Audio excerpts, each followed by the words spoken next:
ఎందరో మహానుభావుల త్యాగ ఫలితమే గణతంత్ర దినోత్సవమని ప్రముఖ కవి రచయిత వేంపల్లి అబ్దుల్ ఖాదర్ వ్యాఖ్యానించారు. అన్నమయ్య జిల్లా కలికిరి పట్టణంలోని అమర్నాథరెడ్డి కార్యాలయంలో గణతంత్ర వేడుకలు జరిగాయి. మైనార్టీ నాయకులు హనీఫ్ అధ్యక్షతన జరిగిన కార్యక్రమానికి ఎస్వి యూనివర్సిటీ మాజీ పాలక మండలి సభ్యులు వేంపల్లి అబ్దుల్ ఖాదర్ హాజరయ్యారు. ప్రస్తుతం వినువీధుల్లో 3 రంగుల జెండా రెపరెపలాడుతుందంటే ఎందరో మహానుభావుల త్యాగ ఫలితమేనని వ్యాఖ్యానించారు అబ్దుల్ ఖాదర్.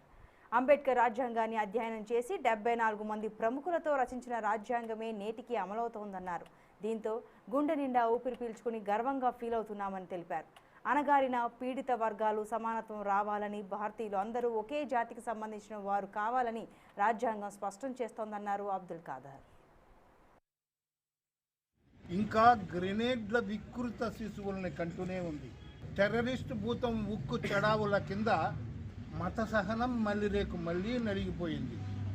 ఈ దేశంలో ఎందరో మహానుభావుల్ని అమాయకుల్ని పోగొట్టుకొని నా కడుపంతా పచ్చి పుండుగా మారింది.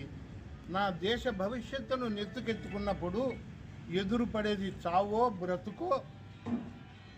నా రక్తం మండే రోజు వచ్చింది. నా కాళ్లను తెగనరకండి, నా తల మరింత పౌరుషంతో నిలబడుతుంది. తూటాలతో ఊళ్ళంతా తూట్లు పెట్టండి. నా చివరి నెత్తుటి బొట్టు మీతో మాట్లాడుతుంది. నేను పుట్టి పెరిగిన ఈ దేశంలో నా ఊపిరి ఆగిపోకముందే నా కన్నతల్లి చనుబాల రుణం కొంతైనా తీర్చుకోవాలి. ఇండియన్ ముస్లింగా పుట్టడమే నాకు ఆనందం. నేను ఈ మట్టి తల్లికి మళ్ళీ పుట్టాలనుకుంటున్నాను. సోదరులారా, అందరూ స్వచ్ఛంద సేవా కార్యక్రమాల్లో మీ జీవితాన్ని పునీతం చేసుకోండి. దేశభక్తి కలిగి మరి సామాజిక సేవలో మీ జీవితాన్ని